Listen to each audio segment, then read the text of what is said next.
Good afternoon. For those of you who I have not yet met, I'm Aaron Merritt. I'm your PGA Director of Golf. Welcome to the Golf Overview. Thank you for your attendance and wanting to learn more about your community. So on behalf of Icon Management, Bobby Barnes, for those of you who have not yet met Bobby in person, for us, this is kind of our first time to see so many faces in a room. So that's kind of nice, faces covered with masks. So just remind everyone through the presentation, remain distant, keep safe distance, masks and face coverings are important. There's water in the back room for anyone that gets thirsty in the middle of the presentation. But your board members have worked really hard to kind of put some explanations together, answer some questions, and a lot of the feedback that we received from the recent survey results is kind of how they came up with this and how we put together some of our action plans that we built for the coming months. And you're already starting to see some of the benefits. I'm confident that if we took the survey today, it would probably be a little different with course conditions. You know, we addressed some of the cleanliness and deferred maintenance around the property. So we're certainly happy to be here and excited to be your partner in management group. So thank you, everyone. I look forward to working with you. And now I'll turn it over to Sandy Rice. What's that? Water is in the back. Yeah, we mentioned that earlier. Yeah.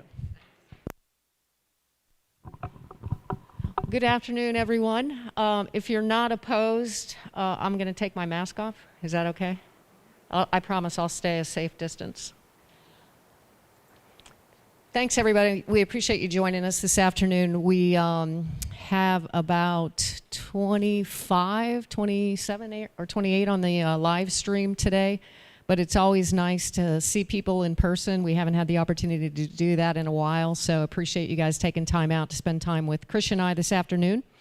I'm Sandy Rice, for those of you who don't know me.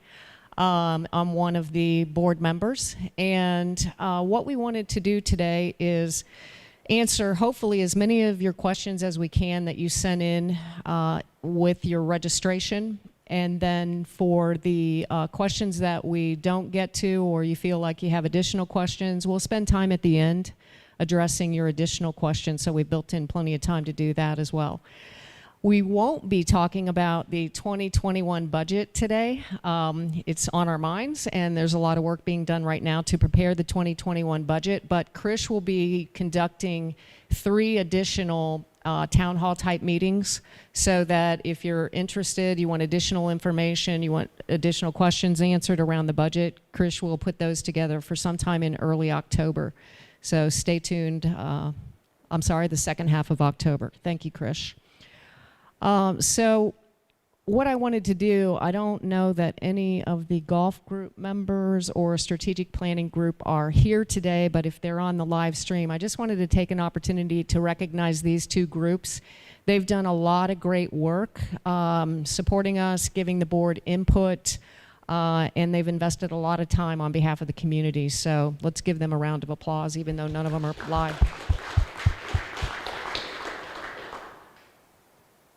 So why are we here today? Well, Krish and I talked about trying to tie in a meeting about golf into one of our board meetings. And for those of you who have tuned into our board meetings, you know they can be a bit lengthy. So we thought it would be better. There are so many topics to talk about when it comes to golf, and especially as you'll see when Krish gets into the financials. So we wanted to make sure that we dedicated time to this important topic, and as Aaron said, to address some of the feedback that came through in the strategic planning group survey.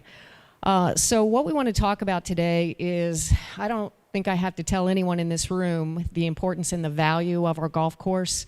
It's one of our most important community assets. I was saying it is the most important community asset because I'm the golf liaison, but I can no longer say that because I think our people are our most important community asset, and without our people, we don't really need the golf course. So.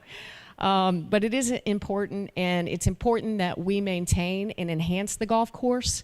We'll talk a little bit more about that. We've made a lot of significant improvements for those of you who have golfed or have been around the course and seen what's being done from a maintenance perspective. Some great improvements on the course. We still have some room for opportunity. but we're headed in the right direction. We also want to talk about the value of a golf membership and the importance of protecting a golf membership. And how do we do that? Through differentiating from other member and non-member benefits. So we'll talk about that.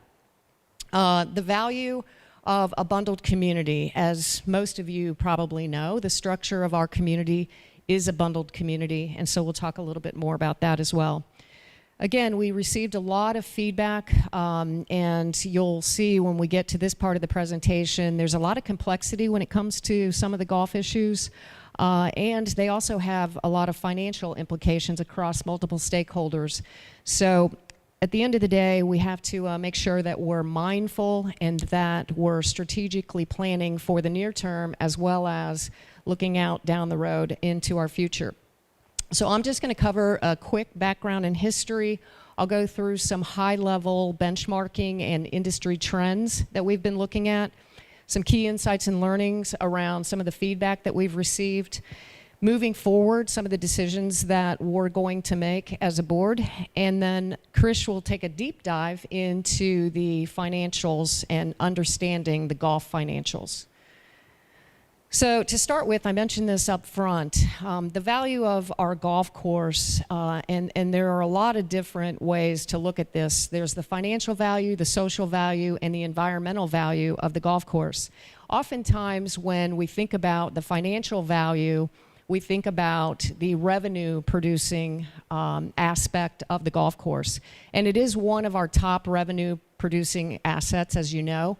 But there's also a financial benefit or risk in terms of our home values, depending on the condition of the golf course and how well we maintain it. There's also an impact when it comes to community value, as our members are looking for amenities-rich communities. Golf is certainly one of those, and then prospective buyers when we have resales in the community. So we have to look at it from that perspective as well. And then the social value, for those of you that play, I don't have to tell you the social value, spending time with family and friends and socializing, and that contributes to health and well-being. Except if you're like me, it's not a good contributor to health and well-being when I'm having a poor round. So there's also environmental value when you look at the open, green, beautiful space that we have, and we have a lot of great wildlife here as well with the beautiful birds and gators and other critters. So from an environmental perspective, there's value there as well. So again, it's really important that the golf course continue to be maintained and enhanced in order to protect all of our investments from our homes to the community overall.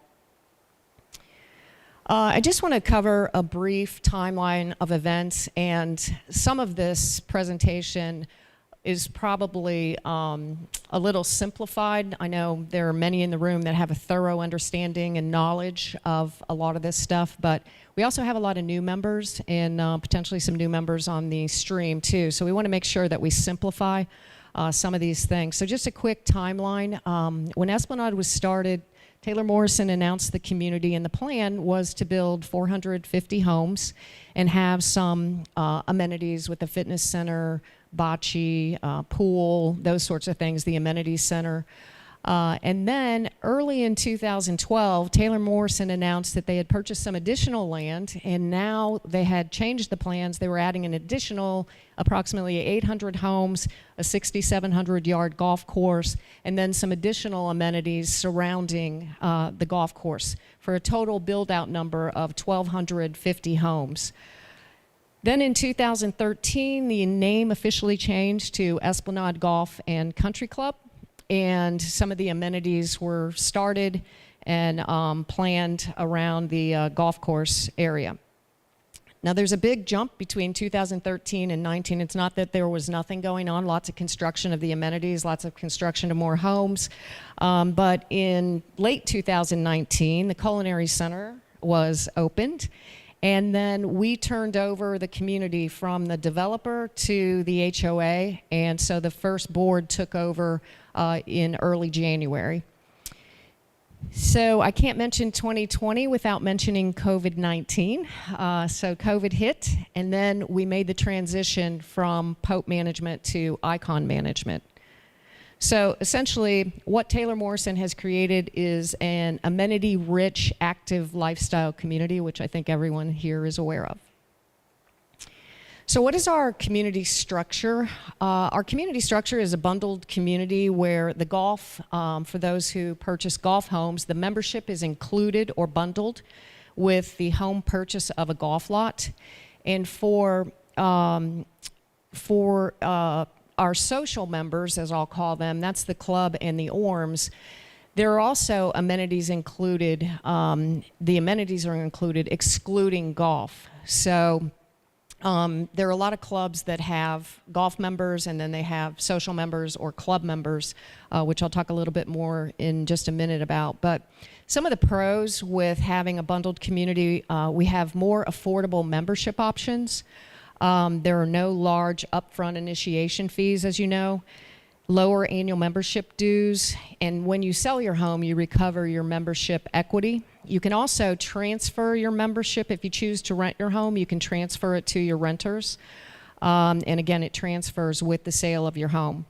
So the real value in the bundled community is you don't have these large fluctuations in terms of membership. So we have a pretty consistent base where we don't have to go out and recruit new members as you see in some of the private clubs. In terms of the cons, typically in a bundled community you have more golf homes, and that leads to limited tee time choices oftentimes in the season. And then we also have a lot of non-golfing golf members, which Chris will speak to more of the numbers. And even though you don't golf, if you live in a golf home, you still pay the golf assessments and dues. So essentially, Esplanade is a bundled community. So what is our membership structure? For those of you who don't know, we have golf members, and this is the way Taylor Morrison structured our declarations. And so I just put pieces here right out of the declarations. So for a golf member, they shall have full rights of use in the club property and the golf property and facilities, including full golfing privileges. Then we have club members who have rights and privileges to use the club properties, such as the amenities center, and they shall have access to certain portions of the golf property, specifically the clubhouse, restaurants, and the pro shop. Club members shall not have golfing privileges except that they must use the golf course, or they may use the golf course only on a space available basis upon payment of greens fees, cart fees, and any other fees established by the board. And then we're a bit unique in that we have the original resident members. For those of you who don't know, those were the original, when Taylor Morrison announced Esplanade, the original owners, and there were about 100 of those. Those homes will convert to club homes as soon as they are sold. So the original residents were at about 60 now with the resales that have happened. So original resident members shall have all rights and privileges to use the club property but not the golf property, and original resident members shall not have golfing privileges. Upon the sale or conveyance of a home by original resident member, the new owner of the home will automatically become a club member and then be charged the assessments as a club member. So that's a little bit unique, just based on the golf course not being planned from the beginning of the community. But these are the declarations that I just took pieces out of the declarations. There's a lot more, 180 plus pages, I think, if you want to explore that further. So essentially we have 3 different membership categories as defined by our declarations. So what percentage of members do we have in each category? The big green area here in the pie, we have about 66% of our homes are golf member homes, which will at full build out be 821 homes. And then we also have 429 club member and original resident member homes. So the majority of the members in Esplanade are golf members. So how do we compare to other Southwest Florida communities? And this is a high-level overview of how we compare to some of the other communities. There are two reports that are industry standards, RSM, which is a report put out by an auditing and accounting firm, and then the Beekman report, which is also put out by another competitive accounting firm and auditing firm, is Club Consultants. And so this is some of the high-level data. It's really a lot of data that a lot of CFOs use in various clubs. Icon uses it, and other management companies use this.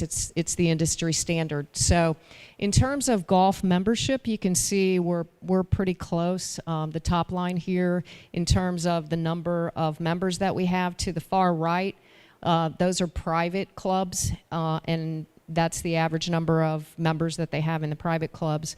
When you look at golf rounds, we're a little bit higher in terms of the number of golf rounds that we have for our bundled community. Some of this is due to COVID this year, but overall we're a little bit higher than some of the other clubs.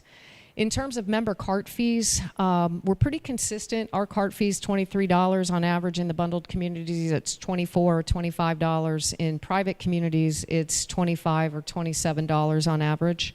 And in terms of our assessments, we're pretty comparable there as well. Our golf maintenance budget, again, pretty comparable. We're at 1.7, but other bundled communities are about 1.6. And then again, as I mentioned early on, you recover your membership equity when you sell your home. And that's not the case in all private clubs. For any of you who've belonged to private clubs, you know this, but it's about 38% of private clubs you recoup your equity when you sell your home. But what you see overall when you look at our community versus others is it's very competitive in terms of the value that we get here with other bundled communities. So what are some of the current trends that golf and country clubs are seeing? We're seeing increased demand for active lifestyle, amenity-rich communities. Golf used to be the center amenity that prospective buyers were looking for. Now they're looking for, they still want golf, but they want additional amenities as well. And they want a more casual resort-style lifestyle. Gone are the days of the clubhouses with the wood paneling library look. They want a much more casual, contemporary sort of feel. And they want more casual outdoor dining options. If you look at a lot of what's being done in the South Florida clubs, a lot of them are converting to a lot more outdoor dining spaces and entertainment venues as well. Prospective buyers also want, and members, healthy food and beverage options, healthy and active lifestyles, health and wellness offerings, pickleball. Pickleball is the fastest growing sport in the country, if not in the world. So clubs that do not have pickleball courts are adding pickleball courts. Clubs that do have, and they don't have enough because of the growth, are adding additional pickleball courts.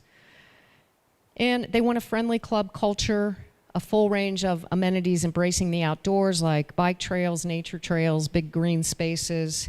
And then they also want golf practice facilities. That's a top priority now with some of the trends that we're seeing. So overall, members want a lot of amenities, services, and lifestyle options. So I want to talk now just a little bit about the golf gap analysis, as we call it. And early on when the board took over, we had a lot of challenges just to get through the turnover with Taylor Morrison. And they say you don't know what you don't know until you go through turnover.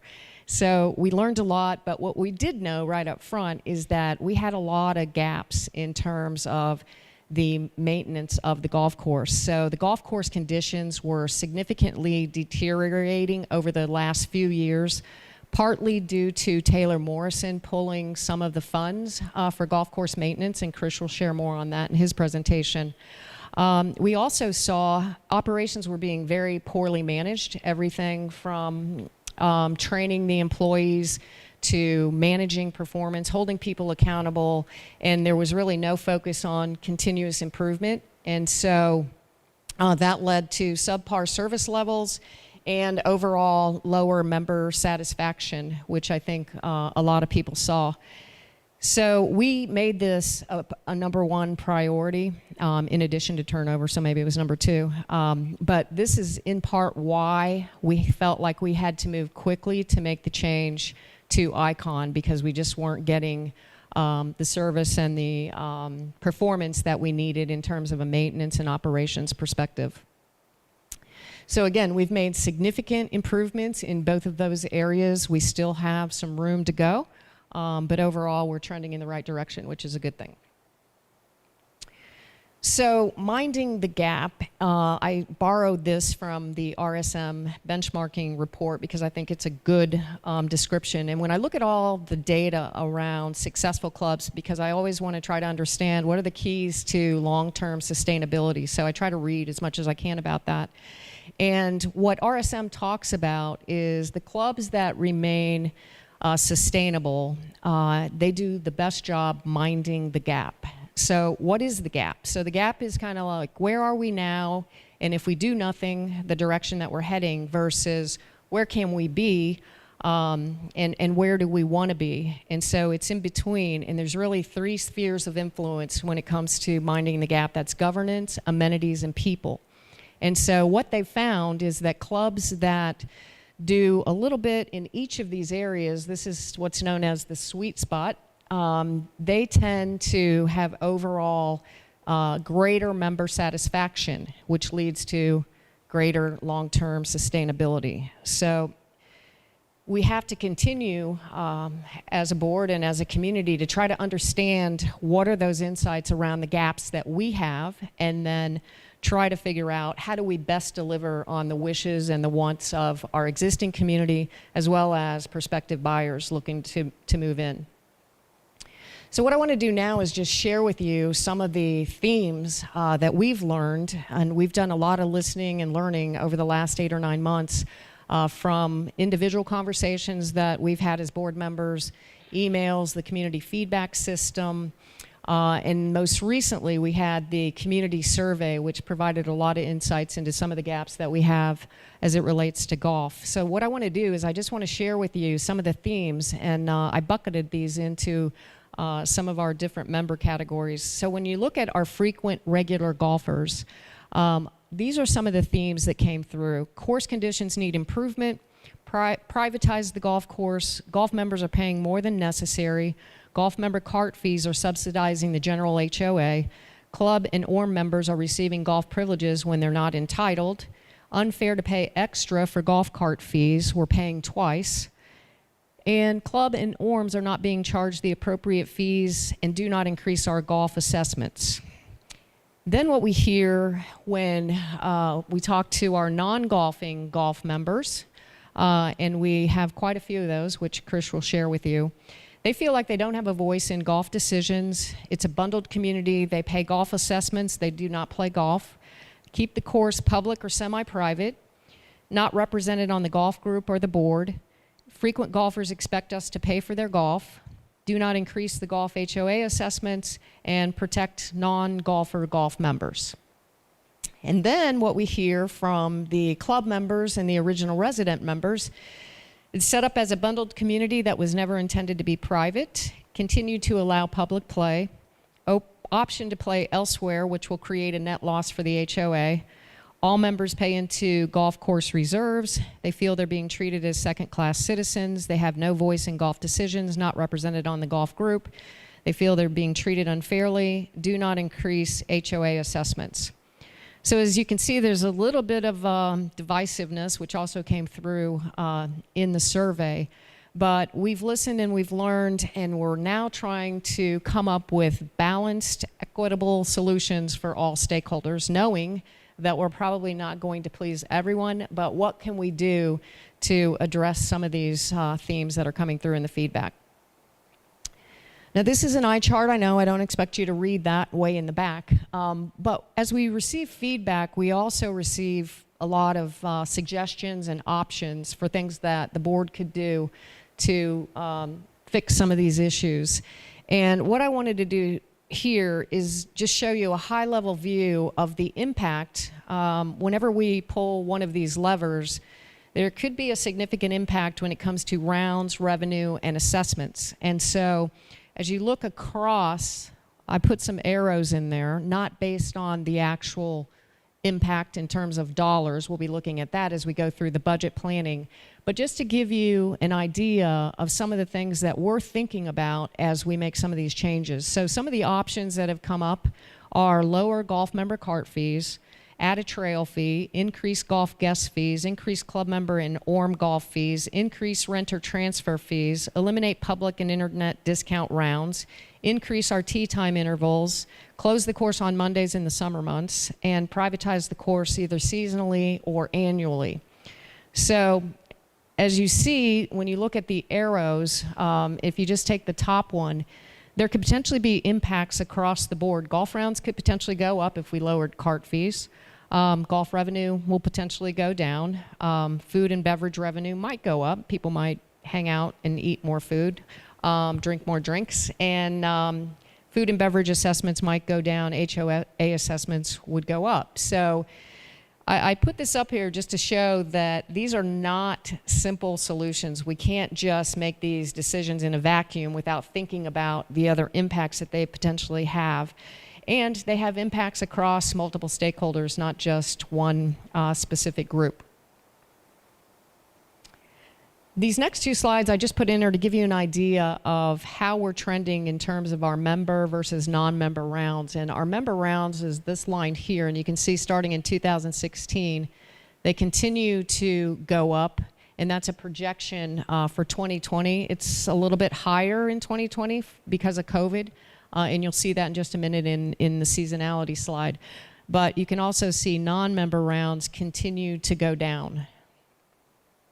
When you look at seasonality, what we typically see is this is our high season here, and the rounds start to come down in March and April, and then they just keep going down till we get to the summer months. Well, if you look at 2020, you definitely see the COVID impact here.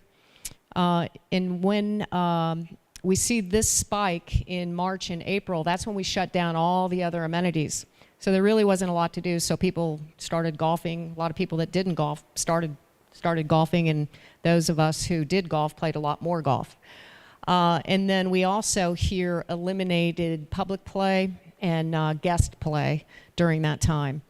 And then as you can see, it starts to come back down, but it doesn't get to the same levels that it typically would be in the summer months as we've seen in other years, and that's due, again, to COVID because a lot of people didn't travel this summer, so they stayed put and played additional rounds of golf.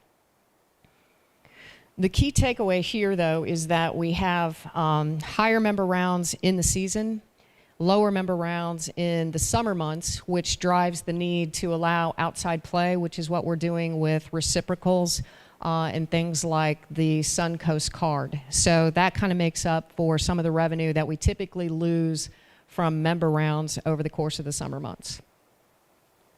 So moving forward, some of the things that the board must do, we must define golf member privileges and we must define space available basis. Those are both in our declarations. That language is there. However, it's not clearly defined. So what I'll be doing in the next board meeting or the following board meeting is presenting some options for the board to consider in terms of better defining these two areas. We also are looking at developing a comprehensive membership guide. ICON has given us a couple great examples, but we really need to update our rules and regulations. It's been a while since those have been updated. Policies, privileges, we want to have an event calendar all in one place. I get a lot of requests for, you know, where do I find this information on the website? And that's a whole nother conversation. But we want to try to put it all in a nice, tidy membership guide. So we're working on that as well. And last but not least is we have to set the golf fee schedule for 2021, and we will be doing that throughout the budget planning.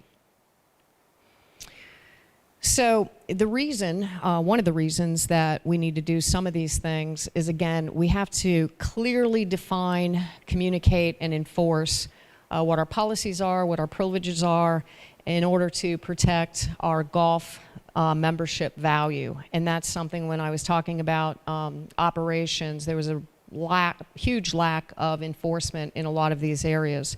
So we'll be working with ICON to make sure that whatever we put in place, that they're helping us manage that. These are just a few things for those of you who haven't heard at one of our board meetings. We've been talking for a while now about the construction defects, formerly known as the builder deficiency list. This is what we just settled with Taylor Morrison. And these are, from a golf-related perspective, some of the items that are on the list. So if you haven't seen it, our golf course drainage, and this is drainage just on the golf course. This has nothing to do with the drainage between the homes.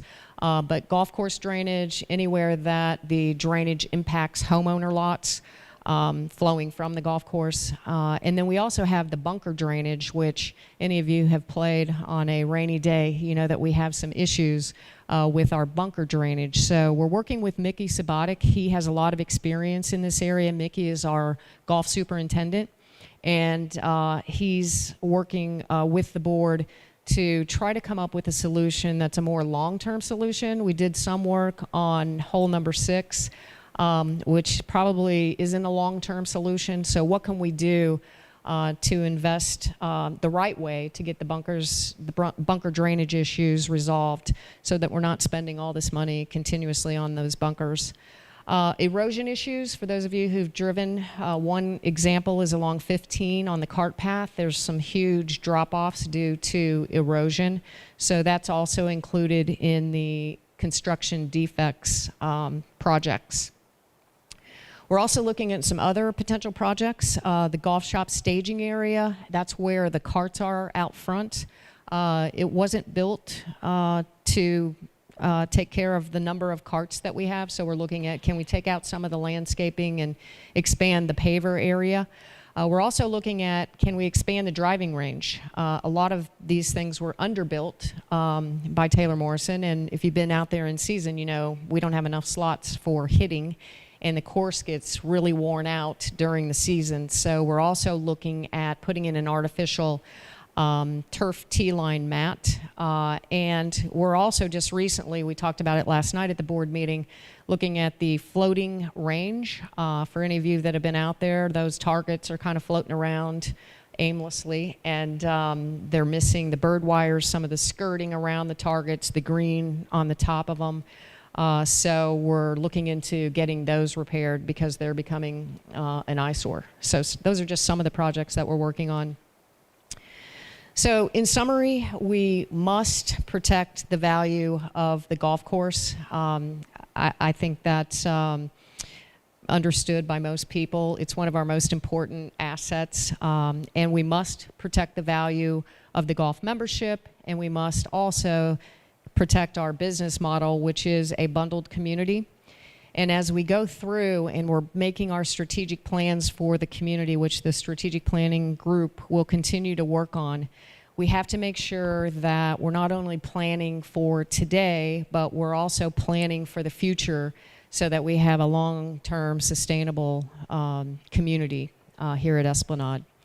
So thank you, and I'm now going to turn it over to Krish, and he's going to take you through the financial deep dive. Thanks.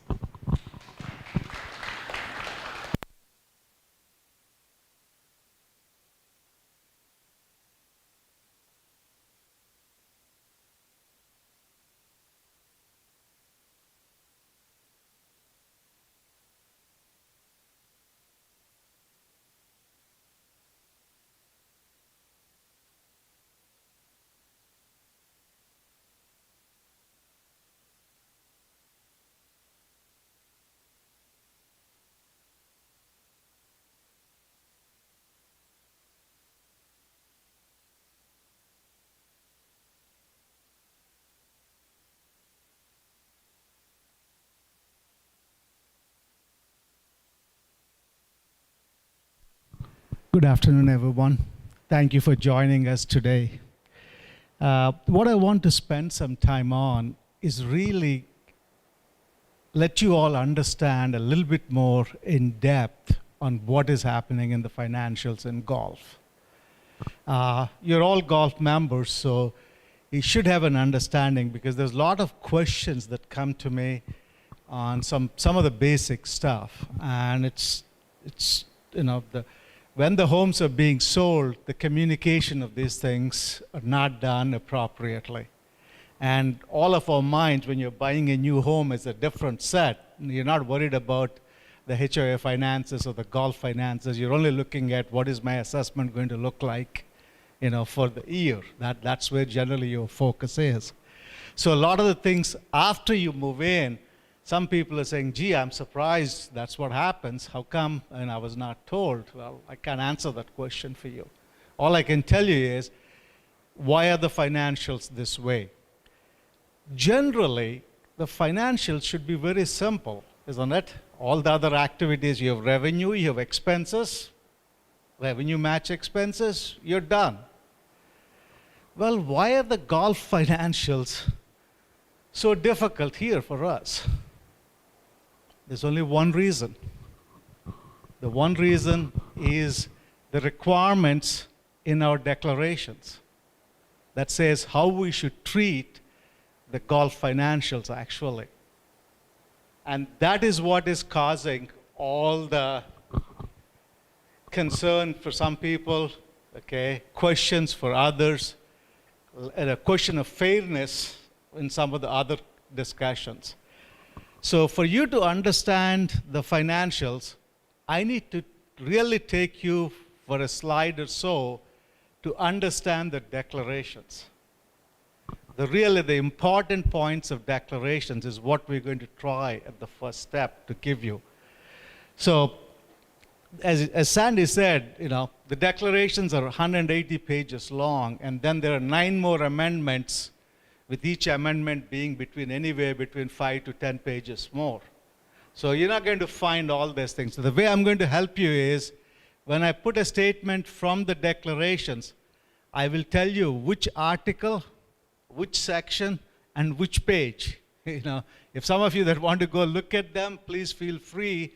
And the presentation that I'm making and Sandy has made will be on the website starting sometime tomorrow. So you don't have to worry about copying anything that we're putting. That'll be available for you for several months on the website for you to take a look. Okay? So let me go through first kind of showing you how to understand the declarations. Sandy talked about it. She mentioned the word golf property. So what is golf property? And the declarations do define it to a certain extent. Golf property shall mean golf course, golf cart facilities, and other facilities and property directly related to the golf course. And then they follow with an exception. The exception says the clubhouse or the pro shop are not part of the golf property. That's how it's been defined, because the responsibility to define golf property was for Taylor Morrison. That's how they wrote the declarations. So, and I'll go show you in detail a little bit about golf property, but it's defined in the declarations. So it tells you, I want you to understand what it is, because the rest of the declarations are based on the golf property. So the next declaration really is associated with the revenue. And this is the one that causes a lot of heartache for a lot of people. It says, revenues from the operation of the golf property shall be part of the budget for the club property and shall be used to offset operating expenses of the club. Take a look at it. There are no ifs, there are no buts. It's a shall. They're really saying, revenues shall be used to offset expenses for the club. And that's what they say. And and I told you where these are available. And then, so you got the property defined, you got the revenue kind of stated, then what happens with the expenses? Here is the definition of what they give in the declarations. All expenses all related to operation and maintenance of the golf course or golf property shall be allocated equally among the golf members. That means the assessment you pay is for all operation and maintenance expenses of the golf. That is the golf assessment you're paying for. And that's coming from actually from this statement in the declarations. Okay, except for the clubhouse or the pro shop, which is shared by all the other members, then it goes into the reserve should be paid by all members other than the golf members alone. So these three aspects of the declarations, as you can see, set the stage on how you should manage the finances of the entire golf membership. Okay? Some of you might ask me, you guys are board members, so you can do things around these. Unfortunately, no. The Florida statutes that govern HOAs are very strict. And they clearly say, the statute says, the board shall operate within the restrictions set forth in your governing documents. That means they're telling you the board needs to operate within the declarations. We can't be operating outside them. So I hope you understand why this whole thing takes that much complexity, because that's how the declarations are written.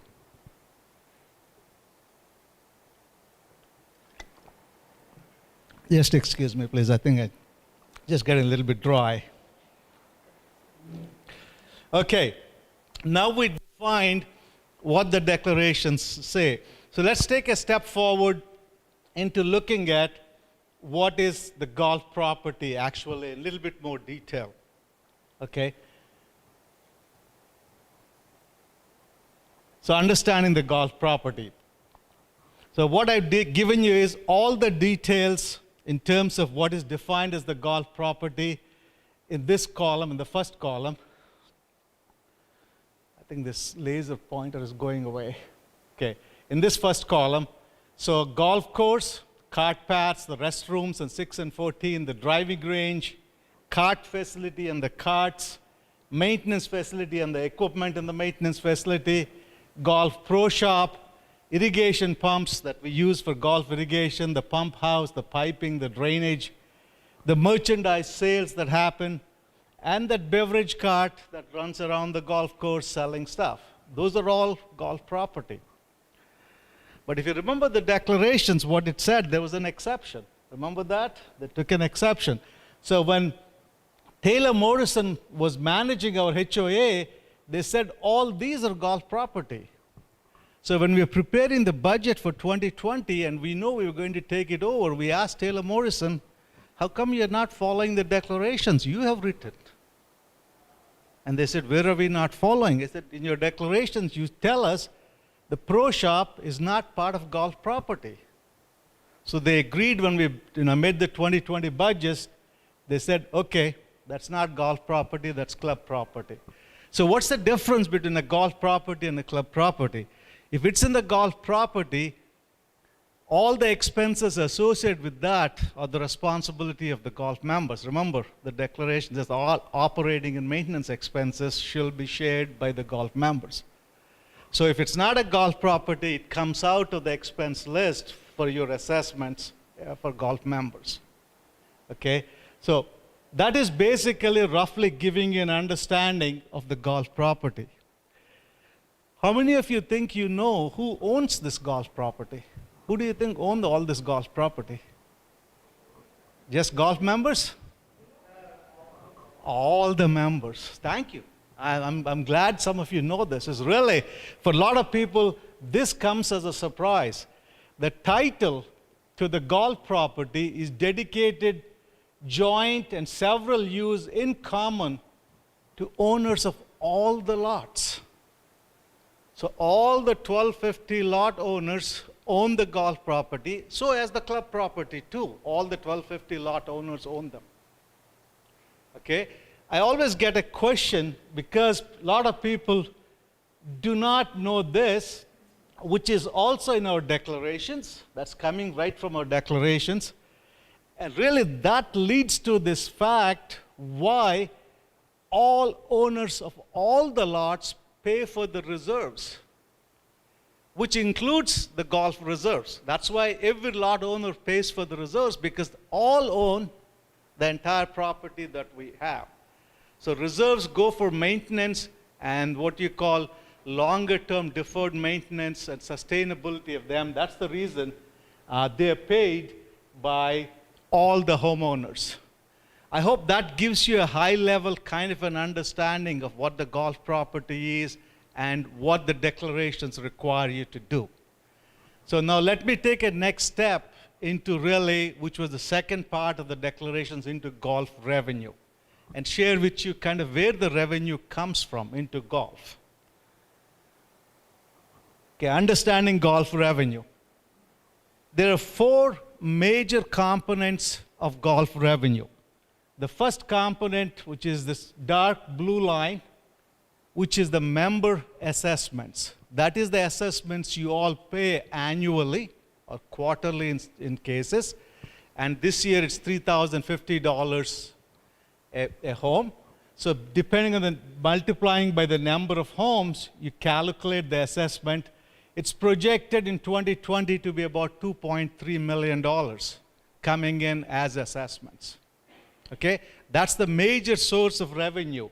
And according to the declarations, this assessment should take care of all the operating and maintenance expenses of the golf course. Isn't it? That's what we kind of showed you.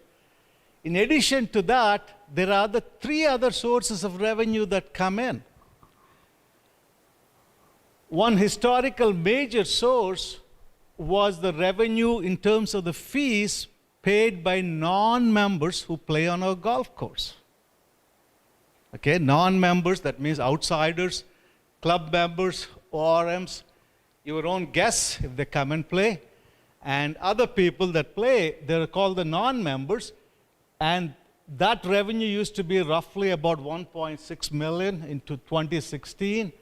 It has come down quite a bit to about 675,000, something in that range in 2020 as a projection. You can see it. So it has dropped, and that's not unusual because the member rounds, as Sandy showed, are increasing, and the non-member rounds are coming down. That's a reflection of that. But the big drop you see here from 2019 to 2020 is part of the COVID impact.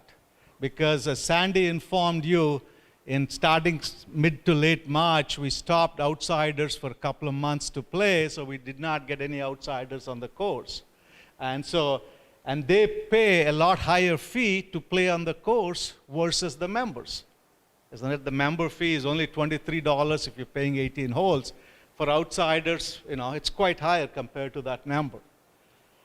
And the third major source of revenue to golf, which is the green line, is the member cart fee. That's the fee you pay every time you go and play the course, which is roughly the $23 again if you're paying the 18 holes, or 14 if you're playing the 9. And that has been considerably increasing from year to year. This change in slope from 2019 to 2020 on member cart fees is again the COVID impact. As Sandy showed you, the number of people that played as members in this part of the year has significantly increased, as you saw it. So that's what is contributing the slope to change. Finally, there is something called other revenue, or all other revenue. It stays pretty steady. It's about $300,000 a year, roughly. It comes from the sales of the merchandise, sales on the beverage cart that goes around the golf course, lessons, income from the lessons that give, and other things, a little bit of other things, the bag storage, all the other stuff that's there. That is about $300,000. Okay? So if you take a look, what happens is this will stabilize as you get the members to be full 821, somewhere close to 2.5 to 2.6 million. And this will continue to trend downwards a little bit, and this will continue to trend upwards a little bit. Okay? So that's where we are in terms of revenue. But the big change from historically here to as you're coming here is that the member cart fees will be a major contributor of non-golf assessment revenue, okay? Because if you take the assessments out, the member fees would be the highest contributor of the remaining three items as you look forward into the future, okay? So that is an understanding at a high level on the revenue, okay? I know some of you might have questions. If you can hold them off, we will answer all your questions at the end, please. So that'll make the process a little bit smoother, okay? So thank you for your patience on that. So once I took at it, let me give you a little bit more understanding at the depth on who is all contributing to the green fees from the non-members and who is contributing for the member cart fees. We're going to look at it a little bit more in detail so that you get an understanding. Okay, who are the ones that contribute to the non-member green fees? I've given you here first categories. Non-member green fees, we divided by member guests. So if you bring guests in, how much are they contributing? Club members, who are our residents here. The general public, if they come in. Reciprocals in summer, which Sandy talked about. And all the other discounted categories we use to fill the golf course when there's not enough people playing around. In 2019, the total revenue from the green fees was a little bit over $1 million. Okay, $1,061,000 roughly. 2020 projection for the full year is about $675,000. And take a look at the percentages. The member guests were only 27% of the entire revenue in 2019, have been increasing. Now it's about 31% of the entire revenue is coming from the guests that you bring in to play with you in the golf course. Club members, this year is going to be about 18%. Really, we don't have good data. This is one of the things Sandy was saying, where some things were not done properly in maintaining the database. We don't have good data for 2019. The public will continue to decrease, as you're seeing, and all the discount categories are going to also decrease because as more members play, there's no space for other people to come and play. Basically, that's what is going to happen. And this is by design also. The discounted categories are the lowest paying kind of fees, so we're saying let's try to eliminate them as we don't need them in this process. So this is the level that we look. We look at 30 categories roughly every month and what is happening in terms of who is playing from non-members. Okay? I just summarized that to you in 4 or 5 here. What are the other sources of revenue? I told you about roughly 300,000 of that. Most of it is merchandise sales. About 20% comes from the food and beverage cart, and lessons are about 10% of it, and everything else is rest. So I hope that gives you an understanding of a little bit of the breakdown of what you see of where the revenue is coming from for the non-members, please. Next, I'll go into a little bit of a breakdown of the cart fees for the members. That's really interesting to look at, actually.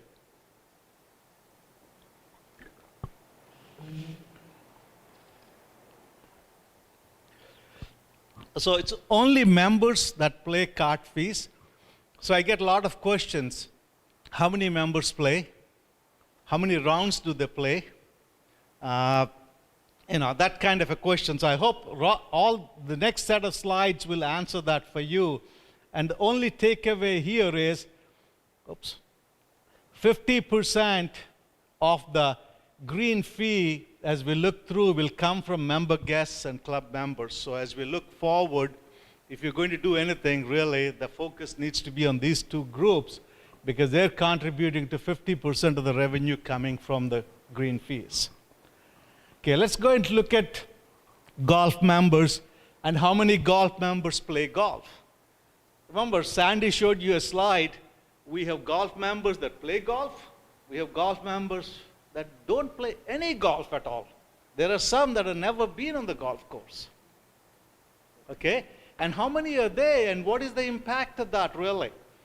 And there's a lot of data on this simple table, so let me take some few minutes to explain it to you.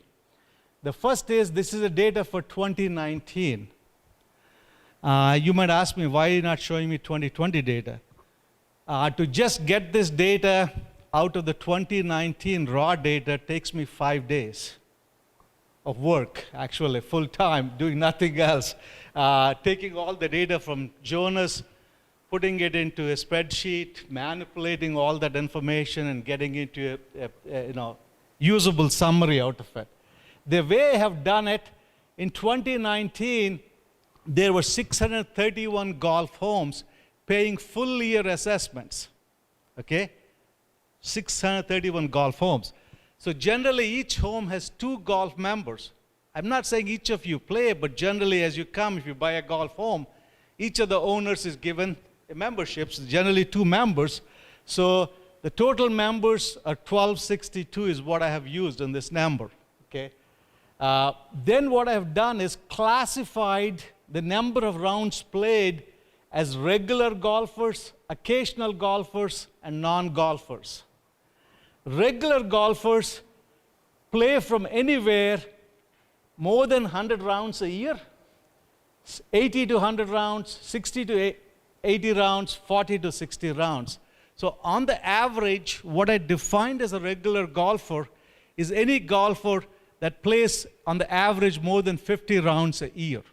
So I define them as regular. Okay, we can define them any way you want, but that's the definition I used for a regular golfer. So anybody that plays more than average 50 rounds a year are these. Occasional golfers are somewhere between 6 to, let's say, 30 rounds in a year. Okay? And I'm calling non-golfers as anybody that plays less than 6 rounds a year or doesn't play at all. Are you with me on that? Okay? Just want to make sure how it's divided. And then the challenge is there are some members who play both 18 holes some days and play 9 holes some days. So those that play both 18 and 9 are in these 2 columns. Okay? And there are some members that only play 9 holes. They never play 18. And those are in this column. So you can see how many rounds they're playing. Someone playing more than 100 rounds a year, there are about 15 members that do it for 18 holes. There are about 6 members that play more than 100 times of 9 holes, really. So that is the data, actually. And what the data really indicates is 14% of the members are regular golfers. That means they're playing at least once a week on the average. So if you take a look, out of 1262, there's only 14% of them that regularly kind of play golf, roughly once a week. Occasional golfers are 25% of this membership. And what I call non-golfers are close to 60%. When I showed this data the last 2 times, I got a recommendation. I'm sure somebody will tell me this too. Can you show this to me instead of being at members as homes? I thought that was a great idea. So when I woke up this morning at 4, I said, let me play around with it. And then I found, this is not that simple an answer, because some houses have A, B, C members. Some have only no A's. So it's a whole membership number system, the way it was set up. It was very hard for me to go back and easily do. I said, we'll try later on, but I can't get you an answer right now to look at it. But look at interestingly, this is really interesting. That tells you who is actually playing. And once you play, that tells you how much you're contributing, isn't it, at that stage into the revenue. So if I now superimpose the revenue percentages for cart fees, here it is. This 14% members play about 55% of the rounds on the golf course, and they contribute about 57% of the revenue. That's pretty significant. That small membership is contributing for the green fees for 57% of the revenue, which is not surprising, okay? But the number that is really surprising is this. That's only 14% play that many rounds. And rest of the things you see, 36% of the cart fee revenue comes from occasional golfers and 7% comes from the non-golfers. So what I want to tell you is we have been monitoring this for some time and saying what actions can we take based on this data. The intent is not to just put data, but what actions can we take based on the data. And that's what we're going to be using as we're going through the 2021 budgeting process. So what's the takeaway here? Takeaway is that number. Takeaway is that, really. So what happens is the regular golfers account for 57% of the cart fee revenue. I'm saying non-golfers, because these are the members, they're 60% members, and again, using the average of 2 members per home, I'm saying approximately 30% of the golf assessment in an year, 30% of the golf assessment in an year is paid by golf members who don't play any golf. And this is truly the concept of bundled community, isn't it? So there are golf members who don't play any golf. They're paying the assessments. That is helping the regular golfers to get a lower golf assessment fee. And as a regular golfer, you pay more cart fees, and these cart fees are flowing into HOA, which are probably helping, let's say, pickleball, okay, helping tennis, helping pools, and I'm pretty certain a lot of these non-golfing homes use all those facilities. You see the circle of a bundled community actually in play. This is actually truly showing you how the money flows around. So there is a question always people ask, is this fair? Okay, because of this number. Well, we can all have our own views on that, okay? But I'm just sharing with you what the numbers tell you in terms of looking at this whole concept of a bundled community. Okay, so now we showed you the revenue side at a high level. I've given you a little bit details on the revenue side for all the 3 categories of the green fees, cart fees, and the other fees. Now let me go into expenses. At a high level, understanding the golf expenses, there are 2 categories of golf expenses. The main one is maintenance. We started about 1.6 million. Sandy has already told you this. Taylor Morrison cut it down close to 1.3. And we saw the impacts of that, isn't it? At late 2019, the golf course was in a horrible condition. And it really needed an intervention. And so when we kind of were doing it, we forced TM to spend some more money in 2019 than what they budgeted. And we actually forced 2020 budget to be significantly higher. Because we said it is impacting the values of our homes when the golf course deteriorates in condition. So you can see that actually and what happened in terms of the maintenance expenses. Generally, we're going to be back. I believe we spent a little bit more in 2020 for our past sins. I think going forward, it's about $1.6 to $1.65 million in golf maintenance. That's what we see. And that matches quite well with the benchmarking data. And it's generally a little bit higher than the benchmarks. And that is intentional because this is what keeps our home values to the levels where it needs to be. So we'll be spending $100,000, $150,000 more compared to the benchmark data to have a golf course that we like and that we enjoy, that needs to be the standards that it needs to maintain. And that's what is going to happen as we look forward. Operations expenses are roughly floating around $950,000 roughly. And they've been pretty steady, not much. So combination of these two, 950 and 1650 is about 2.6 million. of operating and maintenance expenses that your assessment should support. Okay? So I've given you an understanding now of revenue and the expenses.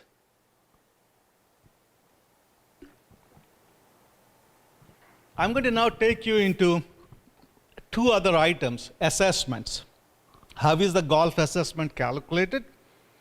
And how is the revenue flowing from golf into HOA calculated? So that you can look at it. Because once I give you the formulas, you can look at my monthly financial report that we put out every month on the website.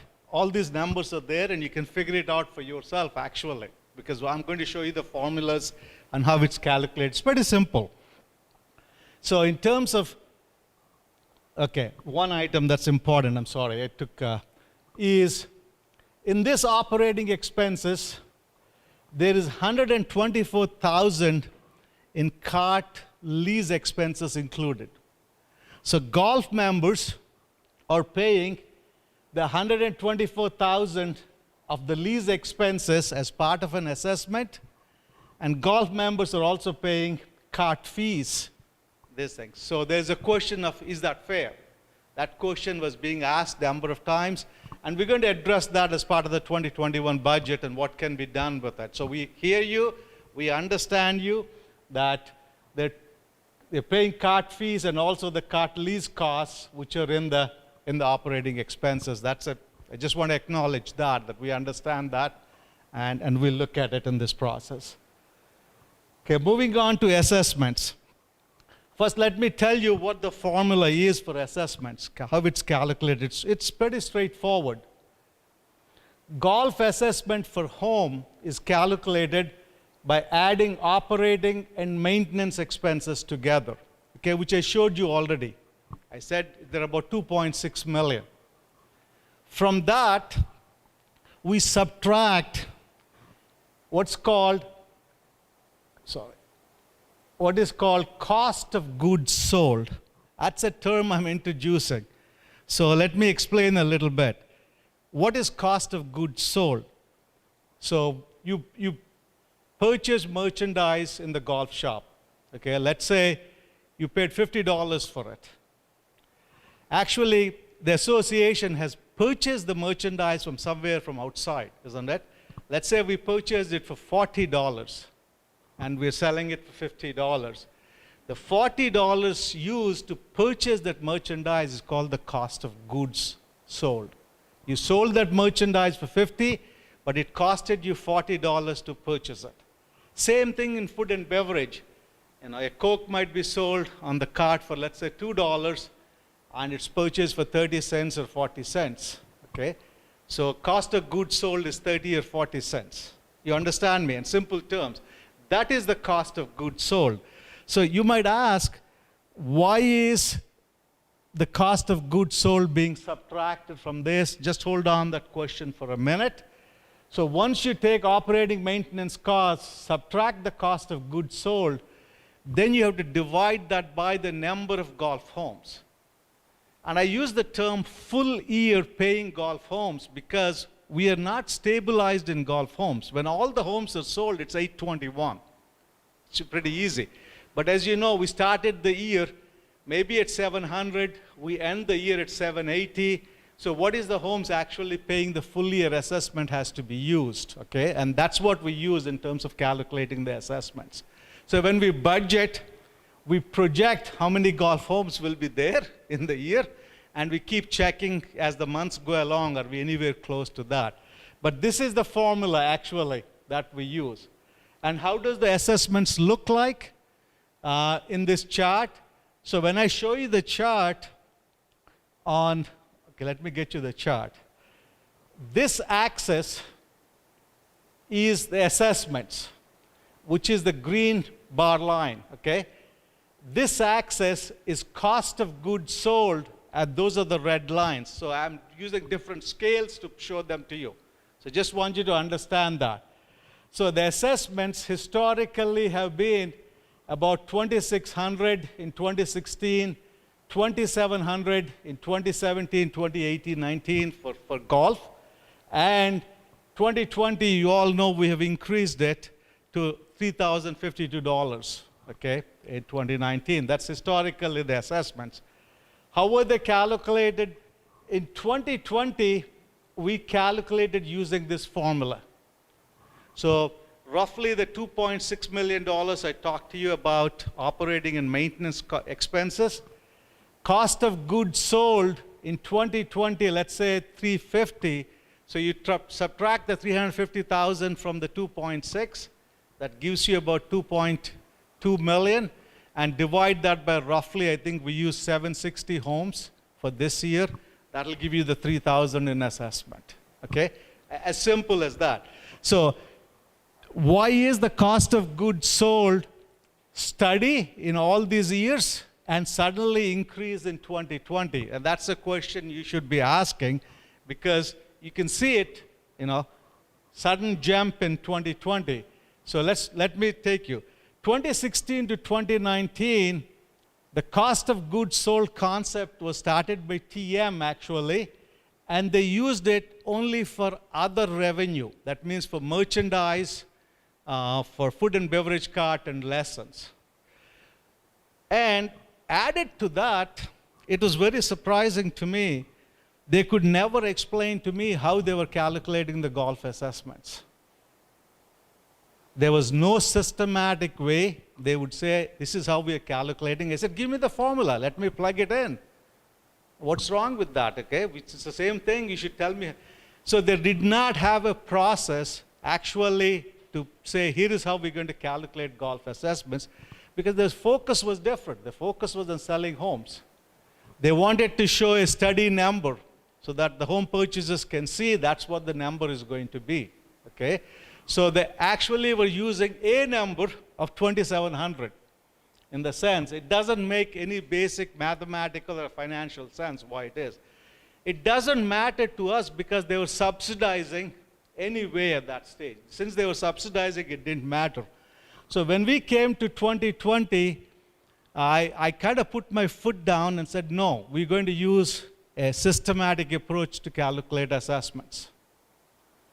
Okay? Then we told them, if you're using the cost of goods sold in all these years, why there's a cost of goods sold for rounds that are played by non-members that the members shouldn't be responsible for, isn't it?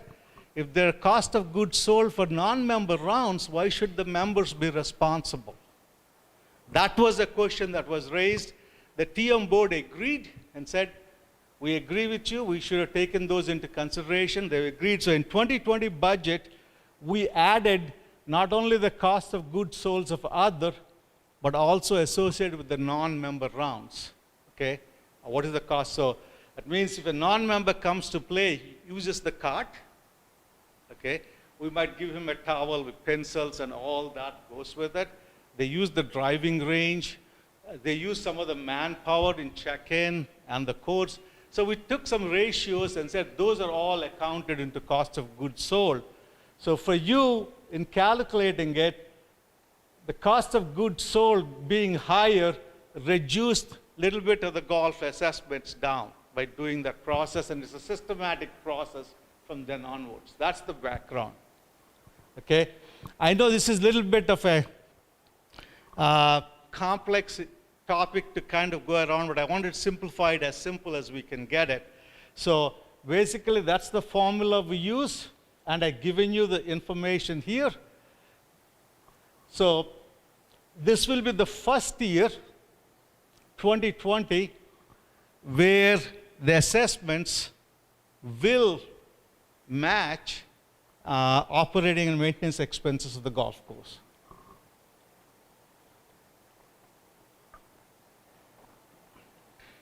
So what happens? It's different because there's no more deficit funding for us. The deficit funding is us. So at the end of the year, we will calculate and show it to every golf member. Here is what you paid. Here is the operating expenses of maintenance and operations. If you overpaid, we will tell you we collected this much amount, and we'll tell you that we're going to apply it in the next year. Okay? So that is the process that's different. For those of you that have been living here, Taylor Morrison never did that because they didn't have to. They just will write a check to the association. That's what they did. But in this case, we'll come back and tell you what the difference is. On the other hand, if we overspent than the assessments you collected, we will tell you, each of you will owe this much additional into the association. That may become part of the next year's assessment at that stage. Okay? So those are things I just want to make sure you're clearly aware as going forward. So this is assessments. And one last item is what is the cash flow going into the HOA? Since I have already defined COGS, the cost of goods sold, that is used again in terms of determining what goes to the cash flow goes to HOA, because remember what we did. When you subtracted the cost of goods sold here, those have to be accounted for someplace else, isn't it? It's not coming free. We have to pay for that. The way we pay for that is we take it out of the revenue before it goes out into the HOA. So that is the basis under which it was developed. So cash flow to offset HOA expenses per declarations. The formula is very simple. Total golf non-assessment revenue, that means you take the assessments out, add up remaining three, which are the green fees, cart fees, and other revenue, subtract from it the cost of goods sold. That is the cash flow going into the HOA. Graphically, what does that number look like? You will see it. In the years where TM was managing, this was the number. 2020 projection is about 1.4 million. Okay, that's the cash flow going into HOA from golf. So some of you that have seen the numbers TM has put out, what you will see is TM has consistently shown year after year 1.2 million roughly going to HOA. And I'm showing you here a lot higher numbers because they're calculated on the same basis as this number. Since TM was deficit funding, they could account for this revenue in different buckets, okay, to be advantageous to them and to be advantageous to sell the homes. But in true reality, the golf was generating quite a good revenue, which they were using to subsidize a lot of their expenses here in these years.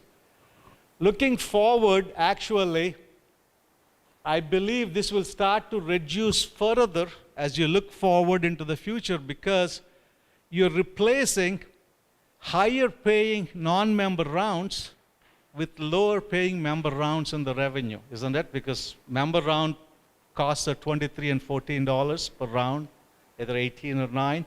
Outsiders play quite a bit significant. So as you're replacing those rounds with the lower paying rounds, the amount of revenue that will flow into HOA is going to continue to decrease. It'll stabilize at some level. I don't have that good understanding yet. We have some projections, but maybe in a year or so we'll have a better understanding of that.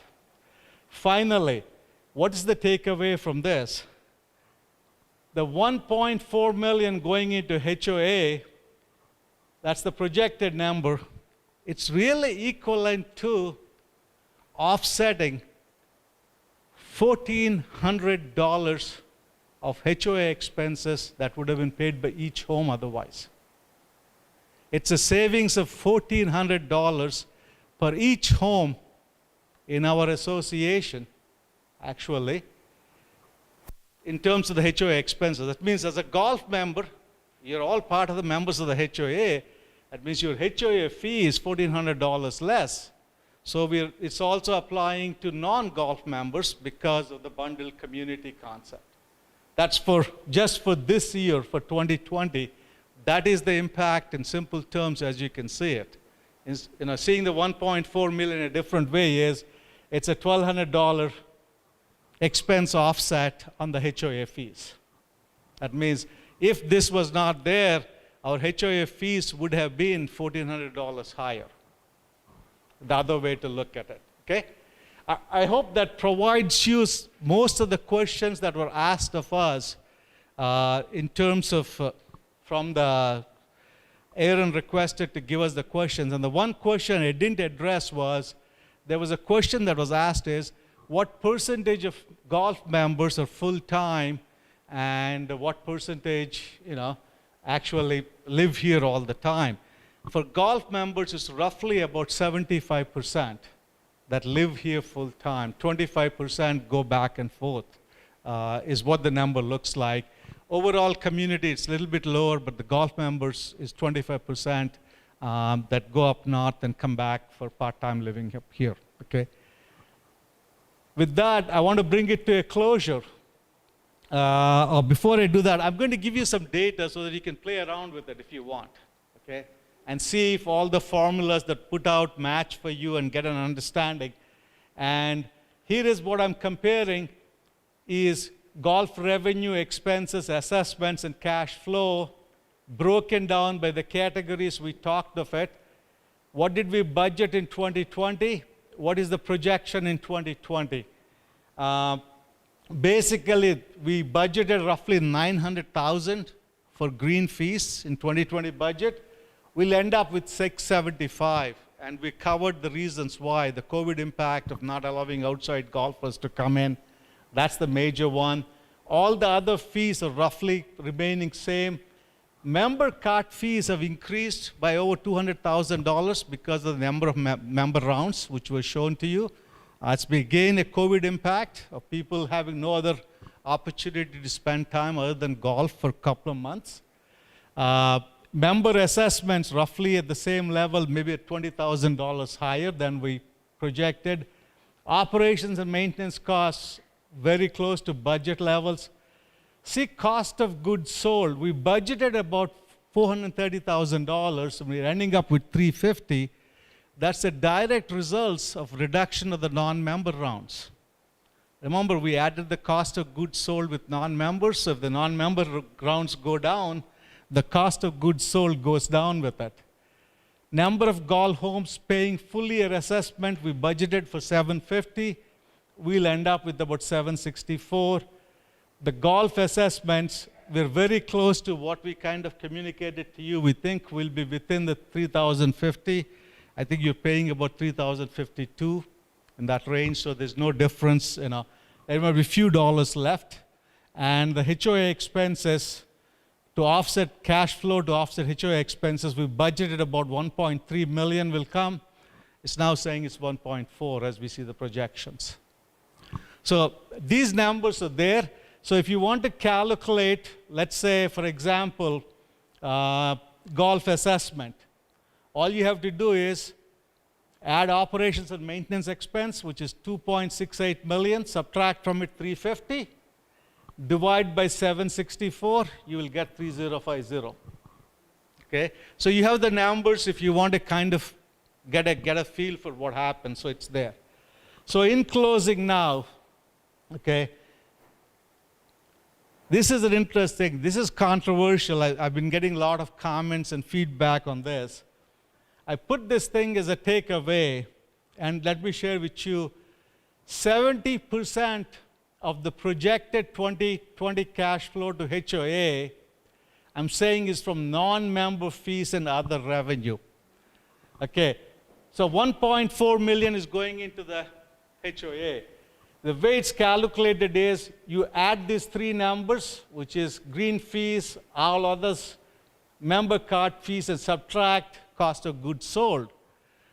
Since golf members were getting the benefit of the 350 in their assessments, because your assessments have decreased by that cost of goods sold, I subtracted the same 350 from the member card fees when I'm calculating the percentages, okay? So that's why I said 70% of the projected cash flow is from really non-member green fees and the other revenue coming in, okay? And we can have a discussion on that as we go through. But that basically gives you,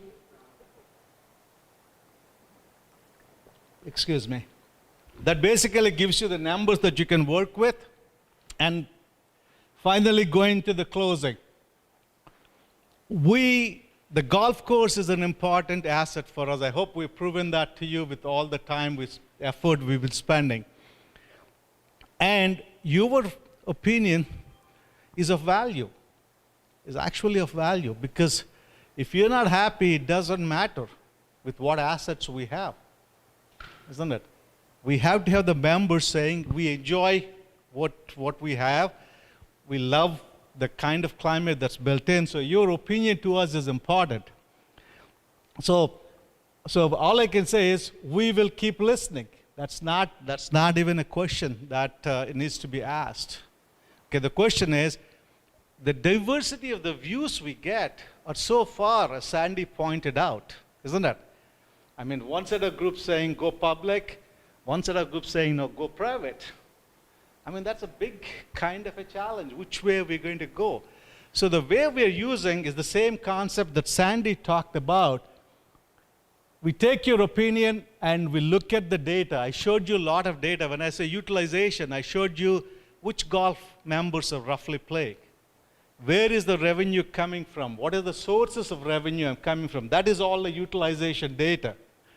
And then we combine those two and look at and say, what is the impact on the financials by doing this? Isn't it? Ultimately, you're going to, your feedback is don't keep increasing our assessments. Whatever we do, we got to be managing it financially, fiscally, properly. So what we have to find is what is called this sweet spot that occurs when all the three kind of merge together. And that's what we're going to be looking for. And that should be also a spot where we should get some equitable and fair decisions coming out. Okay, so that is how we are looking at it. So this takes significant time and effort to find this thing, because we have to kind of balance both short and long-term impacts, isn't it? If you only make everybody happy and 8 years later it's going to go bankrupt, it's no good for anyone, actually. So we have to balance the short and the long-term stuff, and that's what we've been trying to do in this process. And several of your key inputs you have given, either with the fees or other things that impact the financials, will be addressed in the 2021 budget. And just please bear with us for 4 more weeks.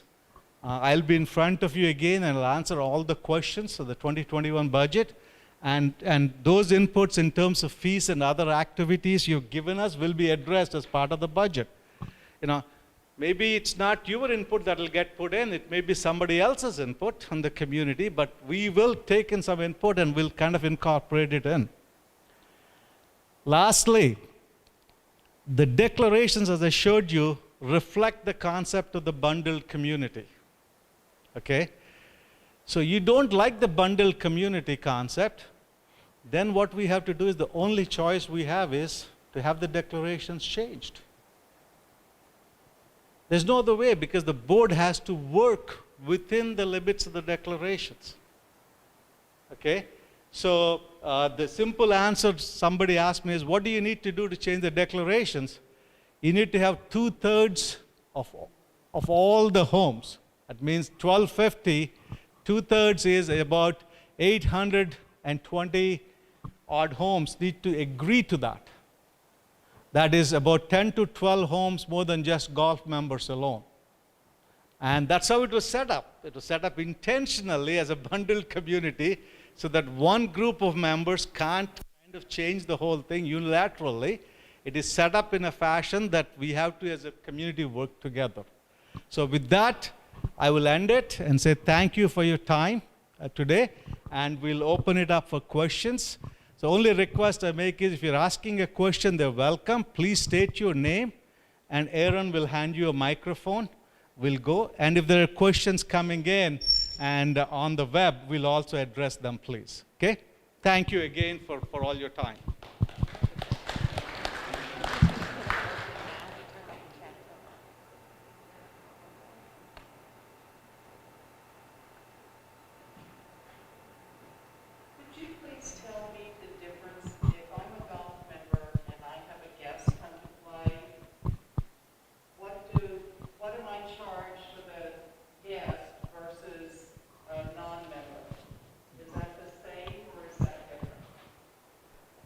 So right now it is the same.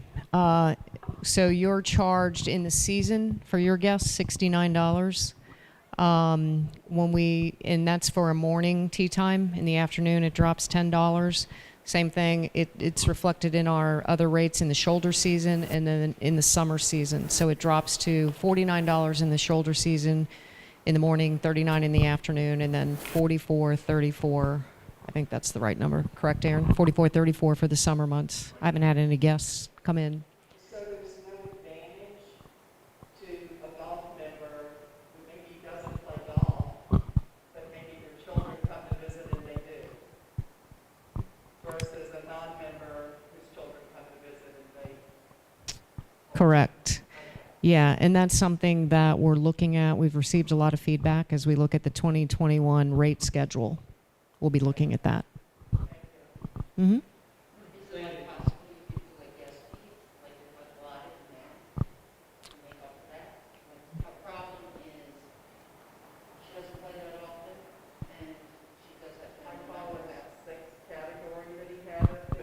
Okay. So maybe a result of that would be a lot of amount of passes or whatever, like a gym membership does. Okay. Yeah, we'll take that feedback. Yeah, Bobby.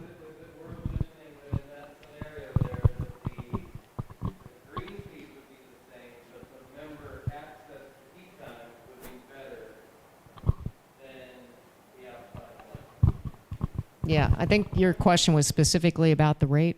Yeah. Yeah, but yes. Yeah, you're welcome. Yeah.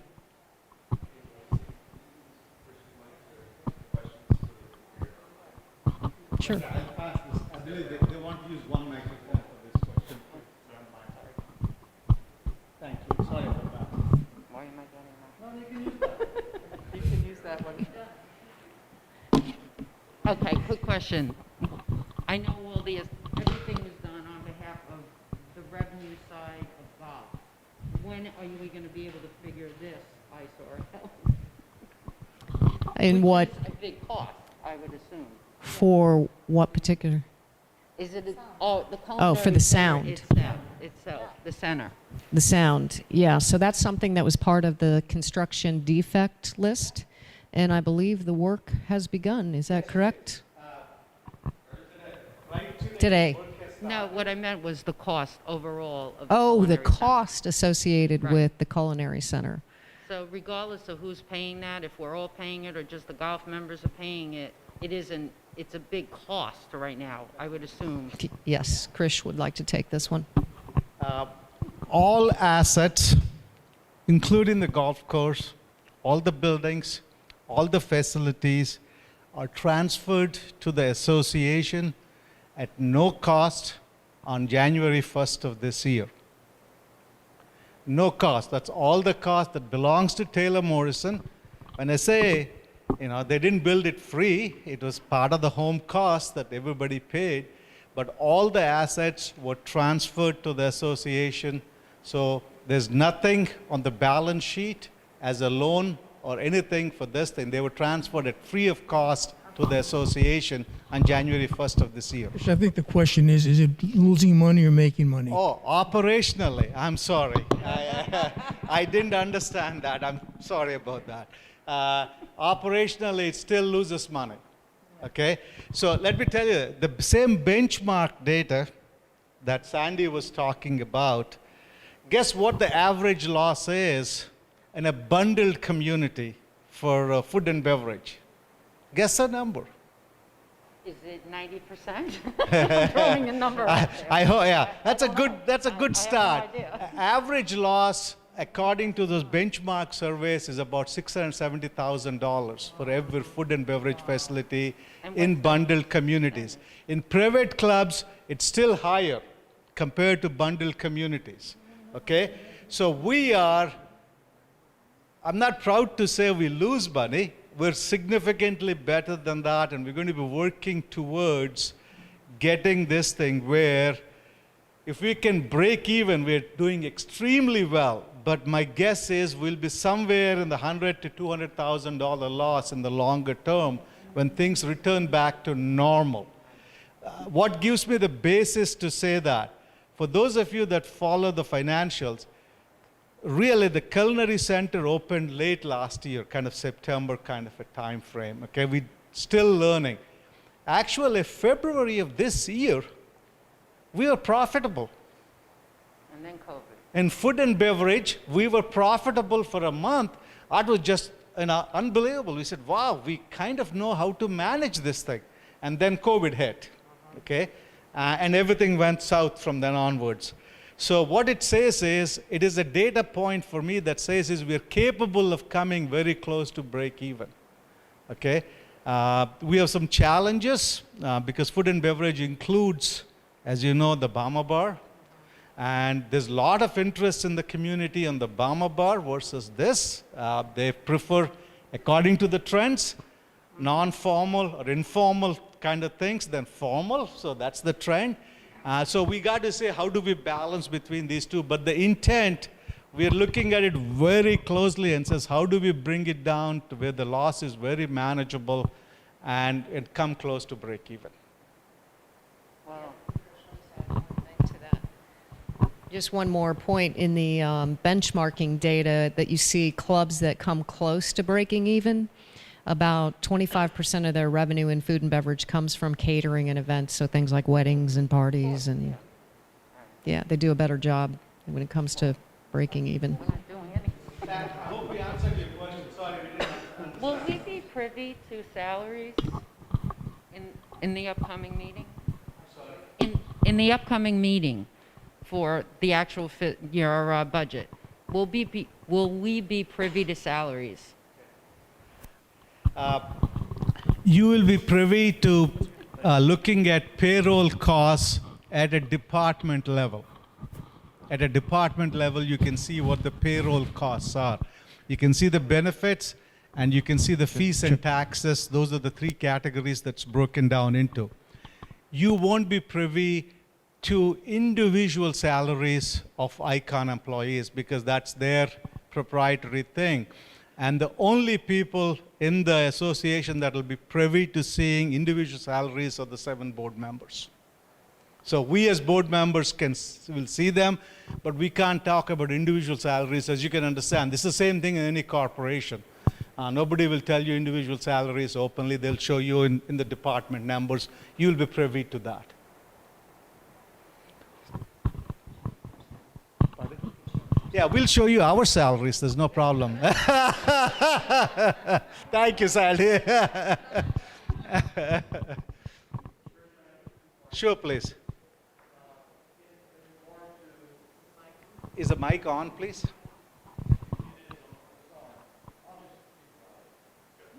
Check, check, check. Okay, there you go. In relationship to which expenses are allocated strictly to golf course members versus the entire community, the parking lots that are being used by people playing golf, when they are destined for repair, will that not be an expense of the entire community? That's part one. And the second part of my question is, if and when the community decides that we need to build a proper and well-placed pro shop, golf shop, would that be an expense of the entire community?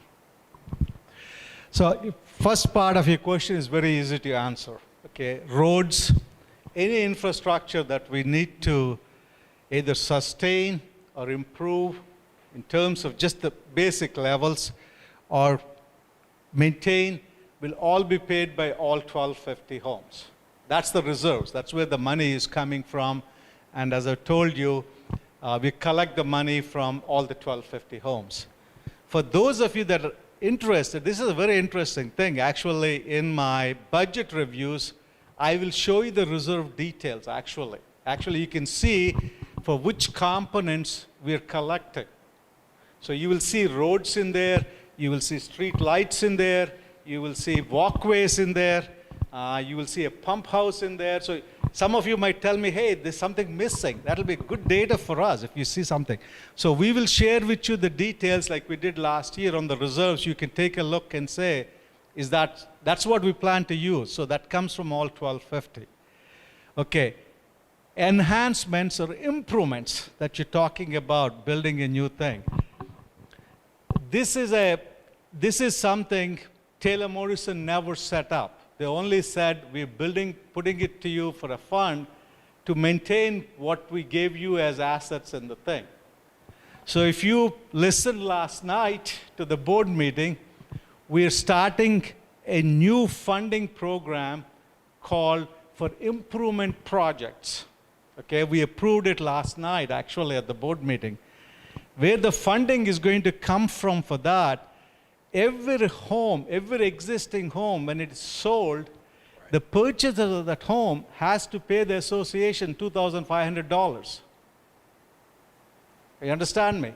So every new purchaser of an existing home has to pay the association $2,500, which is called a working fund contribution. Taylor Morrison has used that money till now as an operating income so that they can decrease their subsidy. So what we did is, starting the middle of this year, all that income we are getting, we're going to put it into a separate bank account for using for improvement projects as we look to the future. How much is it going to be? It's roughly $150,000 to $160,000 a year, what's going to come. That may not be entirely sufficient, but it's a good start. We're actually starting the concept of thinking of how do we improve some of the stuff and where do we get some funding without going for additional assessments of the members. So that's how we're looking at it. It's just a start. Those kind of examples you've given will have to come out of that. Okay? And if any of you have any thoughts of how to fund it in a better fashion, we'll be very interested in hearing them. That's just a start. We know it won't be sufficient, but at least it's the right step in the general direction of having some improvement projects being approved. And you will see some improvement projects approved this year, as you go later this year, and as you go into next year. And Sandy, is there any consideration from the golf committee about considering lighting the practice facilities? That has not been brought up as an enhancement to the driving range. The big thing we've been talking about has just been the expansion and adding that mat at the back of the range. But I'll certainly. Well, I'm thinking that the neighboring communities don't have a practice facility, but they are also working communities, and we might be able to generate considerable revenue to make it a paying operation. Okay. Yeah, I'll take that back, and we can add it to the list of topics to discuss. So thank you. Keep going. I got a new golf shop and lighted practice areas. Let's light the whole golf course while we're at it. I'd love that.